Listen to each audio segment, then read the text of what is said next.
It's been anything but business as usual, as newsrooms are cranking out content like 40 going north, as we used to say. In other words, if you haven't noticed, there's a lot going on. Let's break down all of the messages coming from mass media and social media with our good friend Kamela Boyd next on The Brink. We're joining a group of entrepreneurs, brand makers, business owners, decision makers, power brokers, and risk takers, where we discuss business and marketing issues with insightful solutions. This is The Brink with your hosts Russell Sales and George Cartwright, reminding you that your business is either on the brink of extinction or distinction. Welcome.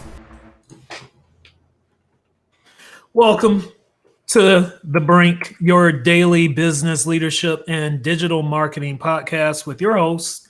He's George Cartwright. I'm Russell Sales, where today we are discussing what you've been looking at and can't turn away from, all of the media and social media messaging.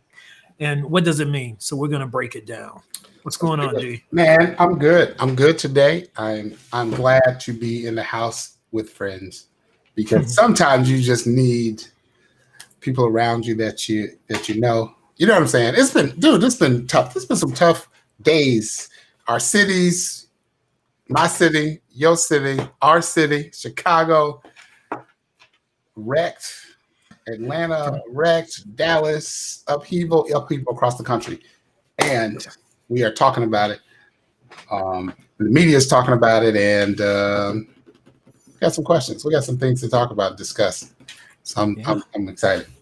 It's a lot going down, and I'm glad that we have friends that we can discuss it all with and get different perspective, especially from all of the messaging. We've got primary sources about what happened to George Floyd, and then we have the stories about the stories. And that's why we're having our good friend Kamela Boyd back with us. She is a PR professional and just ready and willing to chop it up and break it down and make sense of it all. Thank you, Kamela, for joining us. Welcome back to The Brink. Hi, guys. Hello. So good How's to it see you. Good. I know. How you doing? I'm still home. Still working from home. So I get to talk to you guys today because I'm still working from home. We got another month probably of this. Is that right? Look at that. Maybe another month, and then I'll be back in the office. So the 1:30 thing might not work. We're going to have to move the show time if y'all want me on. Well, we'll take you whenever we can. We'll do some delayed. We can do a number of things, but I'm happy to be here. But yes, absolutely. Yeah. How are you? Is your head spinning? Or how's their heads staying attached? I mean, I'm getting whiplash with so many things. So many things have happened the last 3 months, and let's just say all of 2020 has been more than the usual. Okay, so yes, we should have whiplash, or what was the movie like Sybil? Yes, it's going like going around. Going around. So a lot has happened, and now we are. At this point where not only a lot has happened, but now the cities across America are in upheaval, and understandably so. There's a lot to be angry about. And, we find ourselves at that point now. So what was your initial reaction when you saw the video of George Floyd come out, How did that take you? Where were you? What was going through your head?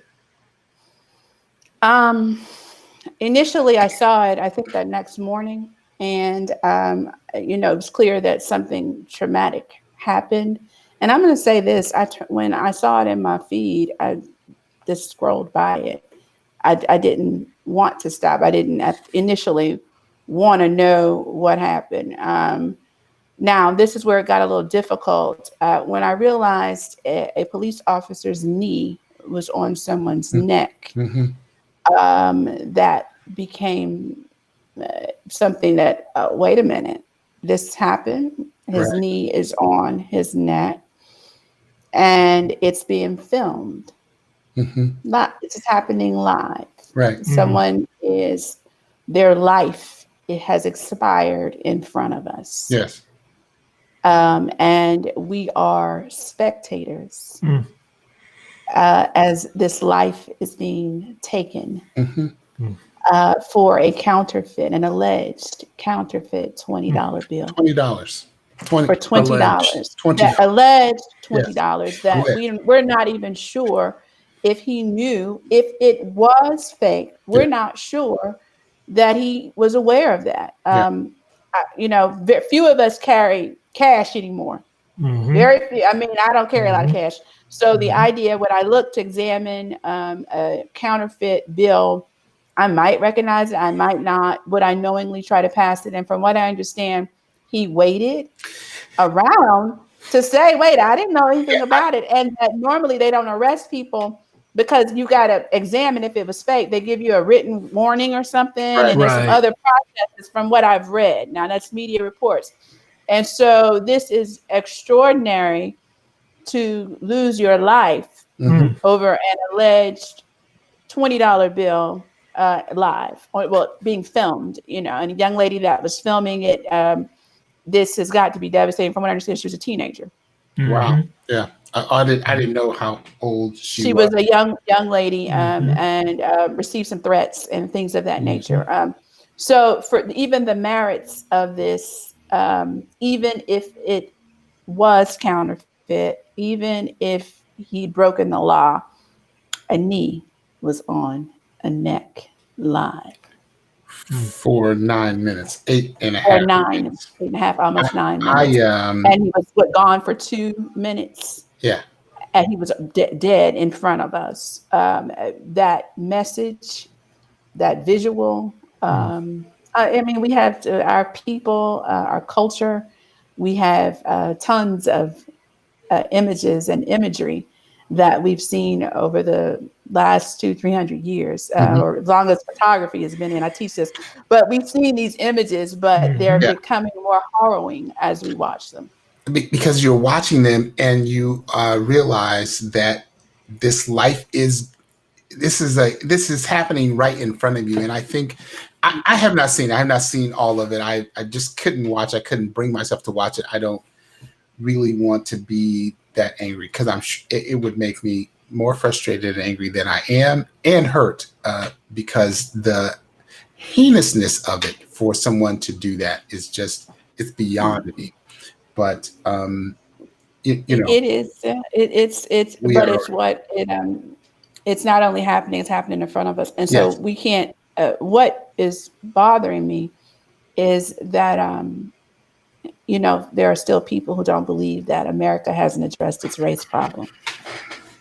Okay, so there's still people who believe that, and so while we might have some of the advantages a little more than maybe in the 60s and things that our family, our parents and grandparents had to fight for, I don't know. We still have a problem.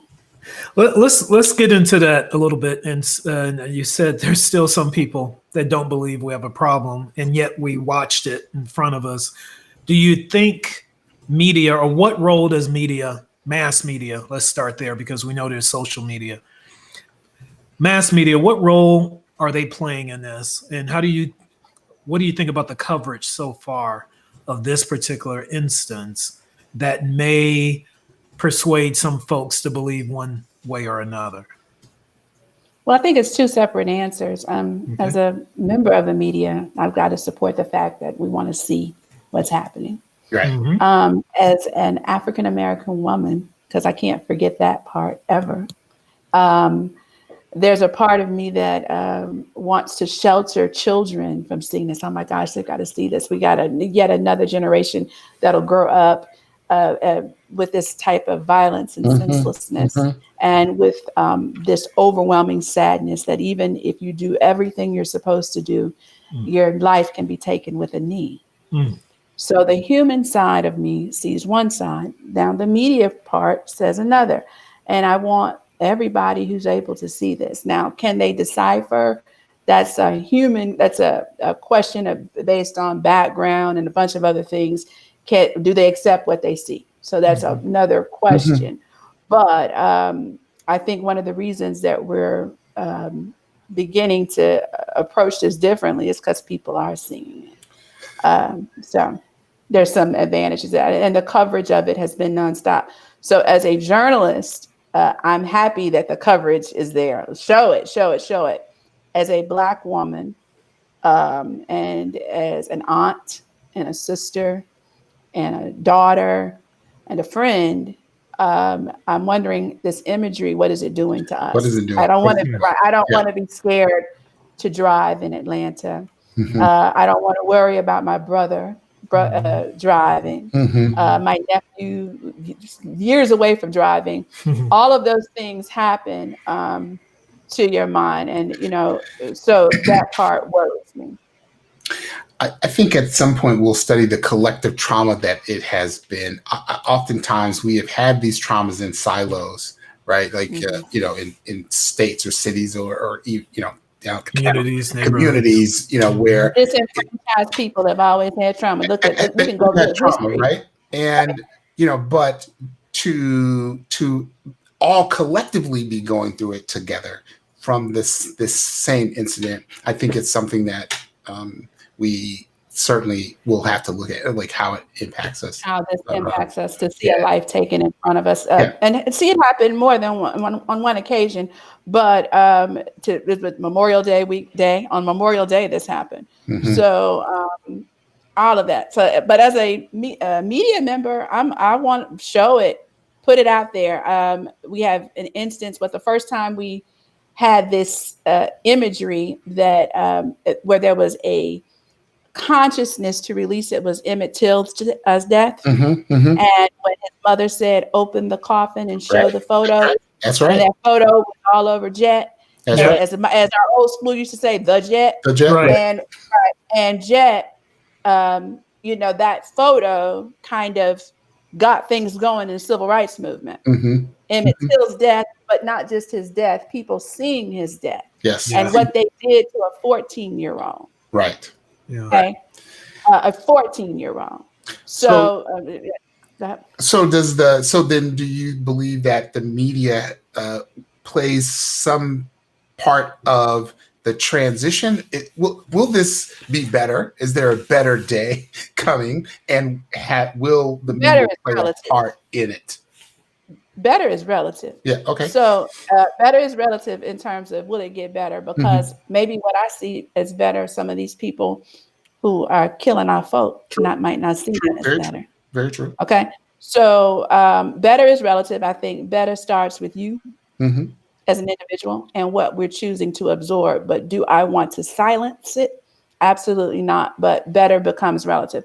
But will there be a better day? I don't know. I think as long as the history of the world is based in strife. Yeah. Yeah. Okay. And we're just recording it now live on Facebook and sharing it. We're seeing it. Seeing it now. It's televised. It's interesting because this story comes right after the story of the guy in Georgia taking a jog, Ahmaud Arbery. And that was also captured on video. Not quite as clear as before, but you hear the gunshot, and talk about the differences in those incidents upon you personally as a Black woman, as a person of the press, but also how they were laid out in the media. Are there any differences that you've noticed? Well, the most obvious difference was the man who filmed Ahmaud's murder. He had the video all along.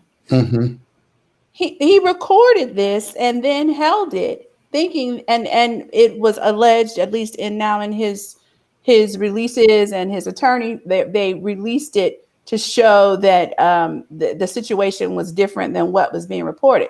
This happened in February. We didn't really hear about it until April or May. Right. But they weren't even arrested until then. Right. I'm not an attorney, but I don't know too many times where you've got a dead body and 3 people and nobody gets arrested. You take that to the hood and see what's going to happen. Absolutely correct. And then what part did the media play in now once the video came out for this outrage to happen, and then justice, the wheels of justice began to turn after that? Well, right. Let's the dear Sean King. Yeah. I say dear in sarcasm, but let's not knock him all together. And I don't know the merits of everything about Sean King, but what I do know is that he was instrumental in that video being played, and it went to his platform, and from the platform we there's a movement now about this murder. And so without a Sean King, who is a part of the journalism community, he is a part of our community, controversial part of our community, and sometimes even I don't know if he's to be trusted in terms of all of his business practices, but nonetheless, maybe let's not kill the messenger on this. Let's just take the message. He has a voice. Okay. He's got a voice, and he's got a large platform with that voice. I don't know if I'd want to deal with him, but allegedly. Yes. But I do know that if something were to happen to someone I knew, if it was on his platform, we would find out about it. Now, here's the sad part about it. It's a sad part and a bright spot. So one voice can do this, you see. So his one voice reaches about 3 million people, but 2 or 3 million, whatever that is.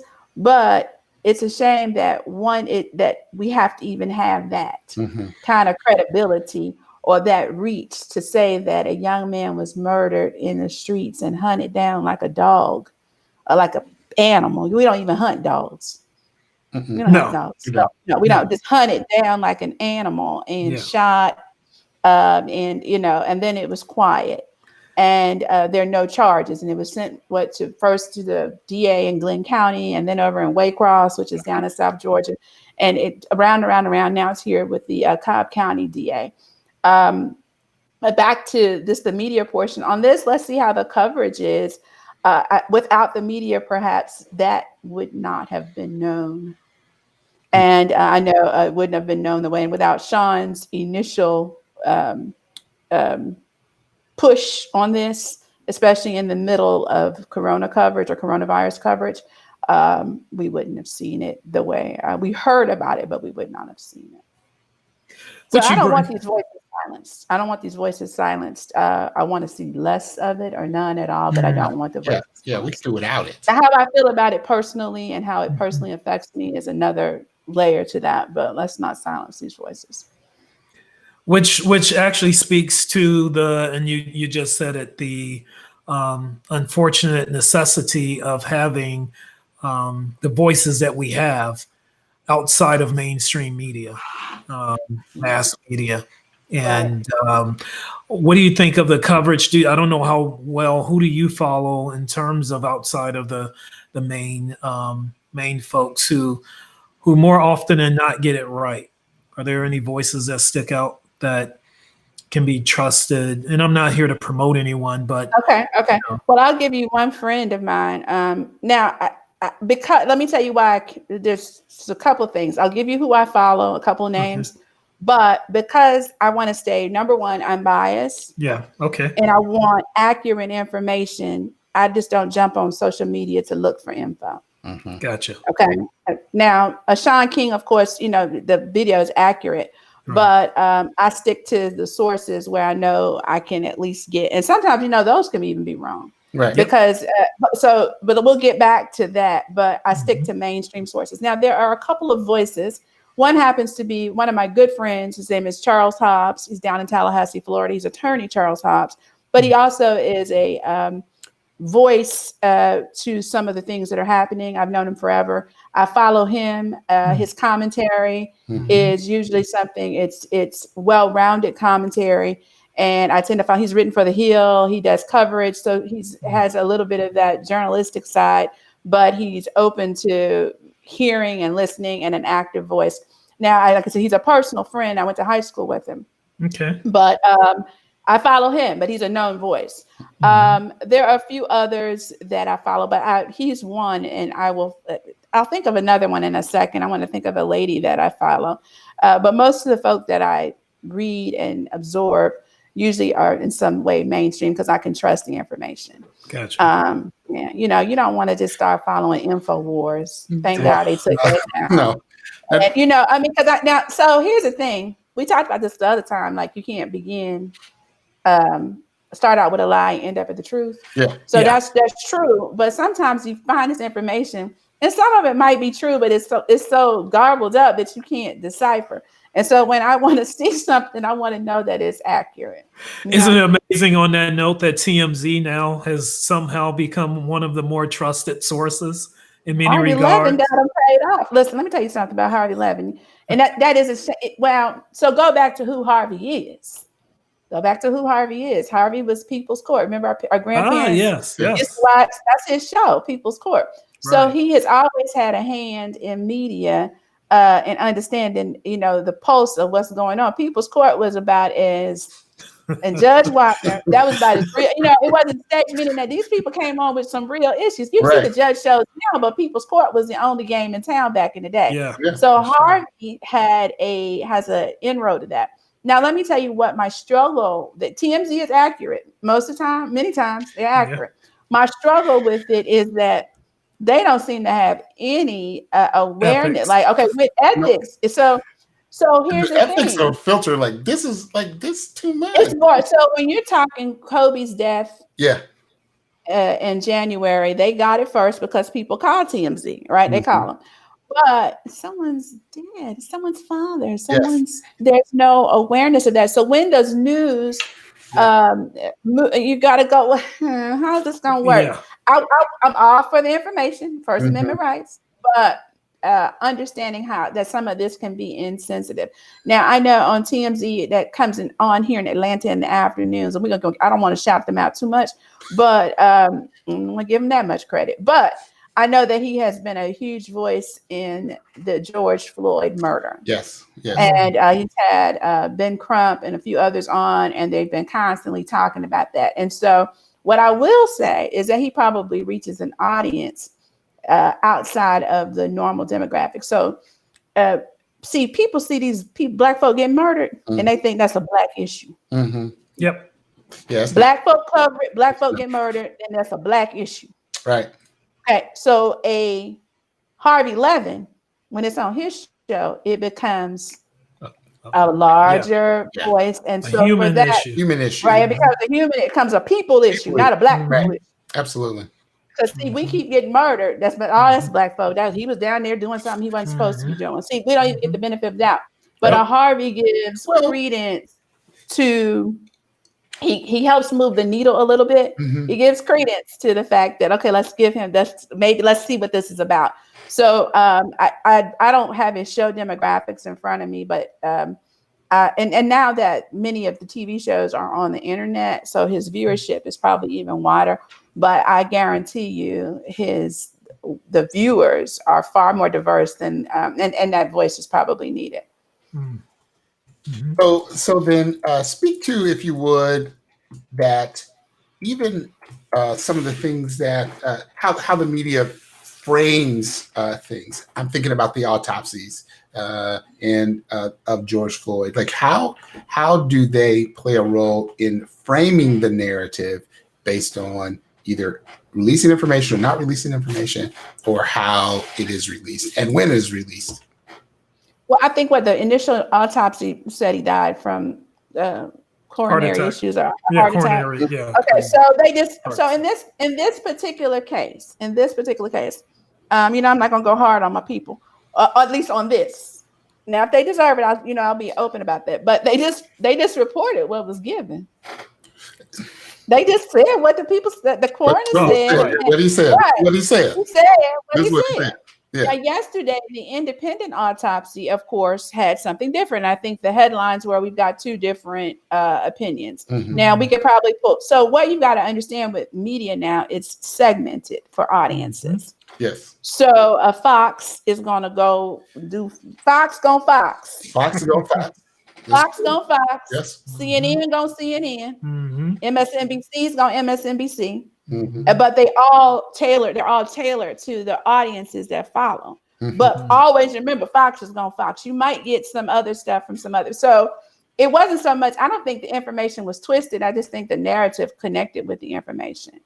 I also think too much information sometimes will desensitize the audience. Yes. So, we're hearing about this and seeing the outcomes of our people and other people. All they're angry and frustrated, and justifiably so. But we're going to keep on hearing about this, and eventually somebody's going to say, "I'm sick of hearing about this. What's next?" Right? And tune it out. And so then you're desensitized to it, and then it becomes less important. And then what the media is going to be on is something else. And so that part, I think, is lost. We hear so much now. I saw something on social media and had all the photos of everyone we've lost to these police shootings and murders, and to Trayvon, who he wasn't even a police officer. He was a pseudo cop. Isn't there wasn't even put cop in his name. Neighborhood he watch. wasn't even pseudo. He was night watch, walking around the neighborhood. He wasn't. What was he doing? He didn't have any authority anywhere. Right. In his mind, he had authority. Yeah. But that was the only authority he had, was in his mind. Was it even written that he was wasn't there agreement or anything that he was the man that was going to look after the neighborhood? This is I'm not giving him anything. Yeah. But so nothing. But even so, this is Trayvon was kind of the case that we began to follow. And then we saw, I guess, the pattern became something recognizable to mainstream media. But you can go back. What was the poor man that was pulled in Texas? James Byrd. Okay. And a number of other murders. There was one in Detroit many years ago. I'll recall his name.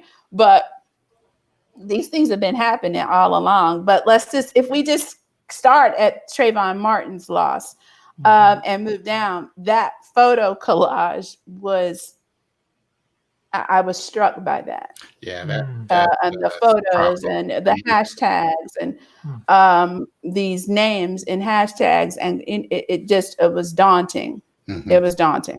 Definitely sobering. So, what are you thinking of the coverage of the protests that have ensued, and we know everything else that's coming out or involved with those protests? And it's been a lot, and it's so many different angles. So much has happened, but what are your reactions to at least that side of it? We know the coverage of the event itself, however dire, but now, well, it's the first time in the 60s. So, well, let's go back again. I always say let's go back because we have to make this. Put it in context. So during the Civil Rights Movement, so TV was what was 50s, right? Yeah. Okay, so in the Dan Rather and Tom Brokaw, they were all in the field then. It was just white men covering it. And they would cover the Pettus Bridge, all what Bloody Sunday, all that was covered. Now we see a more diverse field. We see this better coverage in terms of just how it looks. You see people of color, and they shouldn't. Now they tell us not to say that. You see, multicultural reporters, women, diverse, yes, diversity. Thank you. There's a diversity to this coverage. What I hope we don't continue to see are these journalists being arrested. Well, diversity brings that, and when you are in that. And then you have to, right here in Atlanta, one of the AJC reporters and a New York Times reporter, they were arrested Sunday or Monday. No, that was Monday, was yesterday. So I think it was Sunday, and they were detained. And if you read the report in the AJC, it says that someone had to vouch for her.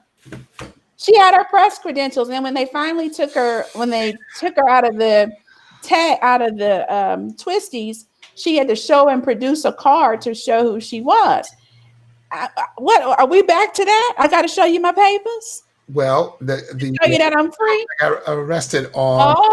CNN. He was on it live on air. Omar Jimenez with CNN, the biggest name around. Yes. So you arrest him with the cameras running. So I got a couple of thoughts about how and why, but let's just take one. It's just dumb, and he's identifying himself and telling you. And so we don't get to, we don't get to do that. I think Cleveland last night, in Cleveland, they said you could only film if you were on the inside. And last night, and the ACLU challenged that and said, wait a minute, you can't just film. What do you mean? We're journalists. We're able to cover all of this. Right. So what do you want? What are you afraid for the world to see that we haven't seen already? That's a great question. But more than that, I think my folk that are covering it, we want to make sure they're safe. Yeah. And protected. I know many of the news stations, they have security and things like that. But let's see what's happening. I think CNN security was arrested too. But you remind me of what's happening, and I believe it's been documented that the orders are running downhill for police to be as aggressive as they can be, which puts local leaders in a very interesting situation to be able to communicate their thoughts and feelings about the government's reaction to the protests. You had an outspoken mayor in Chicago who said some things about the POTUS that were, some would say shocking. Well, what are your thoughts about the different leaderships around? Yeah, she said F you. Right. What is he? He's a top cop out of Houston. Yesterday, I don't know if you caught his remarks. He told the POTUS to shut up, like stay out of his. Why are you not respecting this man? He doesn't respect us. It's just interesting to hear and see what way these leaders. I agree. Okay, so. The assumption is that we're playing by a set of courtesy rules.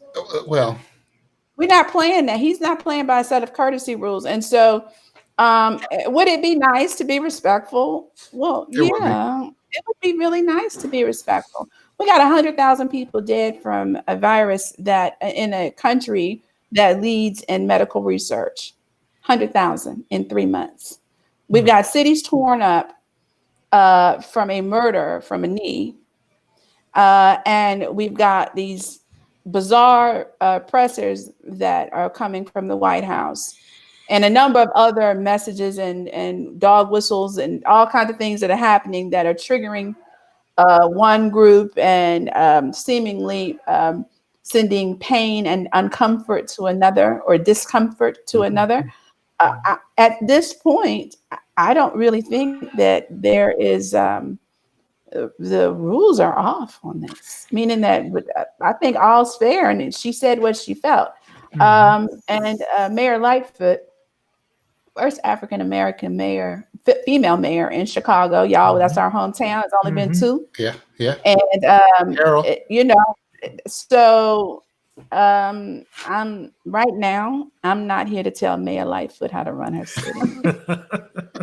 Or what to say. Or what to say to Donald Trump. I'm here to support the mayor. Absolutely. And for her, she knows the pulse of her city. That's what's up. To share the pulse of her city. And you all know the pulse of Chicago, we know. Yeah. Oh, yeah. And those are nice words coming out of Chicago. Nice words. Those are nice. Cool. Respectability politics, I don't think, they're not winning right now. Yeah. So where do we go from here? What is, I personally believe things are going to get worse, right? This is maybe the tip of the iceberg. Like this could get worse before it gets better.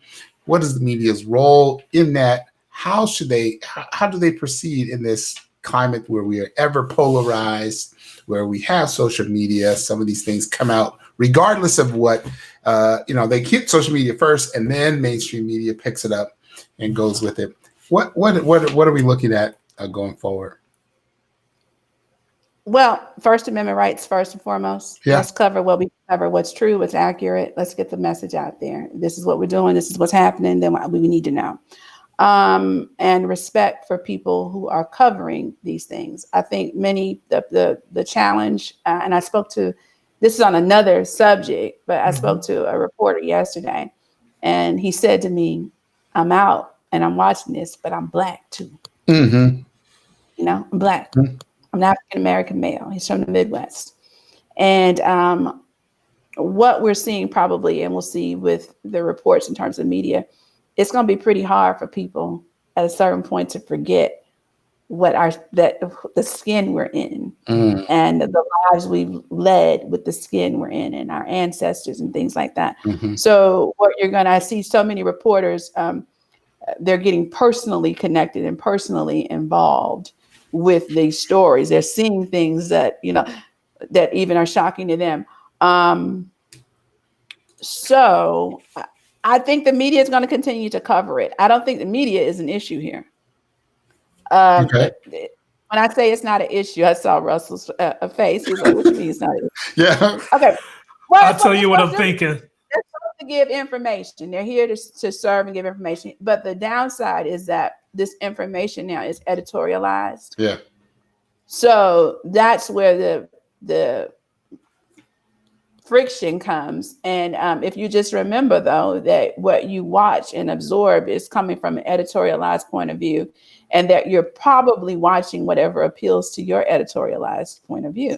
Got it. Keep that in mind, what you're following and reading and who you follow on social media. The news you watch reflects your point of view. If you grew up in a conservative environment, there may be some issues that you might agree with on Fox, right? If you grew up in a liberal environment more, you might go to the MSNBC. So it's not the news per se. And I'm not going to say that about my people. What I'm going to say is how we absorb and how we're able to be critical and when we're looking at these things. And we also need to know when to turn it off. That's true. You got to walk away. And preserve your psyche. Because see, this is nonstop. When Ted Turner invented 24-hour news, they just celebrated yesterday, the beginning of 24-hour news with CNN or Turner Broadcasting. Right. He had the foresight to understand at the time, I think when they started it, the 24-hour cycle, there wasn't 24 hours worth of news. So this has been something that has been developed and shaped. There was not 24 hours worth of coverage. Hence the reason that those baseball games and stuff they put them on TBS. There's some history with that, how it became a network of things because of programming. And then at the time, TV wasn't even on 24 hours, y'all. Y'all remember when you used to go out at midnight and you had a flag in front of it? Yeah, absolutely. Flag, yeah. So 24 hours of coverage didn't exist, but and TV wasn't on for 24 hours. Right. So this is all new in terms of a 400-year republic. Put it in perspective, and then TV and broadcast news and radio, that's been the last 60 years, so that has to do with technology. And then the internet, we're talking the last 25 years. So if you put those, we got to have it make sense. It's also new and it's evolving. So this part of it, the media is not problem. It's how you absorb it, your beliefs, your core beliefs. Those are the type of things I think that have even more of an influence. Do you think we're about to make a step backwards, though? I mean, with the attacks constantly from the White House on. Step backwards. I don't know about that. We. Considering in terms of censorship being pressed on, trying to control. Say that again. Are they going to change the Constitution? That's the First Amendment right. It seems like they're being trampled every day. Well, y'all know they're not going. I mean, let me just say this. I get where you're going with it. Is there going to be a change? Well, maybe, and then we're going to have to get back out there and fight like they fighting for everything else. I mean, when the fight is happening from the top, What was the T? The T was in the harbor. Well, was that not a fight? That was a fight. The fight is coming. It's being killed from the top. Like I guess what role does social media play in that? Is there some responsibility with social media and these social media giants, Twitter, to say, hey, this is fact checking the president? Like, are those things that are needed? Are they important? Are they against First Amendment rights? So that's a tough. That's a whole nother. I know. But let's talk we can talk about Twitter. I kind of appreciate it. And you know what the comment was? Yes. It was about Joe Scarborough and a murder. Two. He made two. Right. Two. One was about violence. Yes. And other was Scarborough. And so even understanding that because he was cool with Scarborough at one point. Right. They were at least they hung out in Mar-a-Lago. So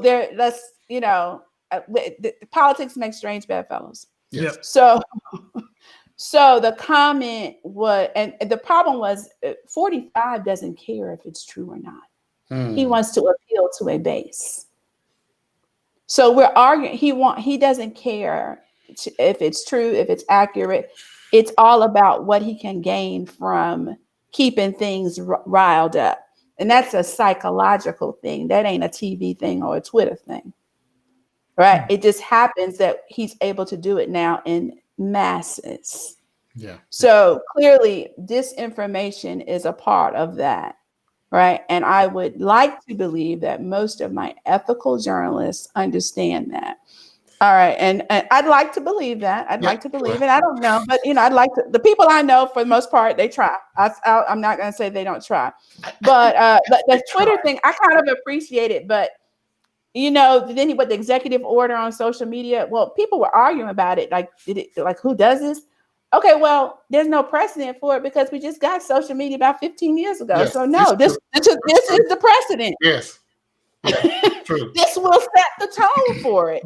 Right. And so because put it in perspective of what you're seeing, there is no precedent because it didn't exist. Right. It didn't. So we got him using it. Yeah, when President Obama was there and when President Bush, was Twitter around with President Bush? The last half, I think. This is all a new platform. Last couple years, 2008. Yeah, so it was, but he didn't get on it. No, it was. We didn't. Nobody wanted to Twitter or tweet. No one was tweeting. Right. So this whole thing is new. So a precedent for it. Yeah. Is new. So he set. Unfortunately, we have precedent set by Donald Trump. That's just. If that ain't reason, if that's not reason to go vote for somebody, I vote for the cat, Felix the cat. Anybody other than is he still around, y'all? Half of our viewers are going to get that. Now the half are not going to know what the. I'm showing my age, right? I got you. Oh, we go Felix the cat. Somebody. Felix with his bag of tricks. Yeah. Oh well, no, we don't. We've seen what Bag of Tricks does, right? So we don't want that. What I'm saying is, if Donald Trump is now making case law, and and he has and will probably continue. That's pretty deep and making decisions based on media. This is a person that is going to be his portrait will be hung. He's a part of history, right? See okay. I'm mad about him not inviting Barack Obama. Although if I were Barack, I wouldn't have gone back to the White House to be here. But okay, put this in human terms. Haven't you had somebody that's an idiot that you don't want to hang out with? Probably, yes. Okay, well, they not worried about that. The level of the precedents that have been set here, just the norms that have been broken. I cannot believe that we are doing. Why are y'all off all this tradition? Okay, forget it. Okay, now George, let me tell you something. Forget tradition. Tradition had Black folk building that White House. I agree. That's true. Okay. Yeah. So you don't want me to come into your crib? Cool. What? I'm quoting you on that one. Tradition had us building it. Yeah. I got my own crib. I got my own stuff. I don't need to come in your house. Absolutely. Wow. I'm straight up about that. So I'm not. Here's the thing, and you know what? He forget the legacy of having the first African American president elected, and people have their feelings about all of that. Mm-hmm. But who would want that desecrated by 45 and Melania? Not me. You want the first lady to have advanced education. Right, she's a Harvard trained lawyer too. Yes. So now have to go and set up and work with Melania. Now I'm sure they're fine people, but You don't want me to come to your house? Cool. I'm It's all good. good. I'm good. I'm good. And It's all forget history and all of that, because if you want to keep the traditions, and I know that they are nice to see, and our republic is based in tradition and all of that. But here's the thing: I think we've given too much credence to some of that. Mm-hmm. And it's nice, but Yeah, clearly there's a new day afoot. Period. I mean, what we're seeing by many has been keep on naming some connected streets to after President Obama, some highways and all of that kind of stuff. And let's go celebrate that. His Airport. poetry. Don't get an airport. Maybe. I hope so. I hope they name everything over it. But I want you to go with this now. See how we're excited to hear this. That's the beauty of America. But the other side is there are a bunch of people who wouldn't want to see that. That's true. So we're sharing. Luckily, you all have this platform that belongs to you, and we can share this, right? But we can say, hey, let's name everything, but we got to keep it. And just with the same vigor that we want to see this happen for President Obama, there are people who have the same vigor that don't want to see it. Yeah, that's for sure. And they get to come on the news and say it. Oh, yes, and make the news and do all those things. And make news about it and build whole strategies and blame stuff on the man he wasn't even in office. Yeah, that's a whole nother. Yeah, and he didn't leave a playbook for a pandemic. This. But anyways, that's a whole nother.